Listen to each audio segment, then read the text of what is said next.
کیا کالا جادو کروانے سے یا کرنے سے آدمی کافر ہو جاتا ہے؟ کافر تو نہیں ہوتا، لیکن سخت گناہ گار ہوتا ہے۔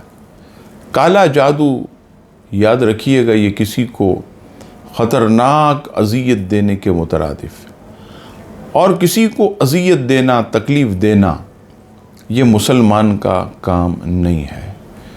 مسلمان تو اپنے ہر قول سے، فعل سے، اخلاق سے، کردار سے سامنے والے کو نفع ہی نفع پہنچاتا ہے۔ تو مسلمان کا یہ کام نہیں کہ وہ کالا جادو کروائے یا کرے اور دوسروں کو تکلیف دے۔ تو اس سے ہر مسلمان کو بچنا چاہیے، لیکن یہ یاد رہے کہ اللہ تبارک و تعالی ایسے کام کرنے اور کروانے والوں سے سخت ناراض ہوتا۔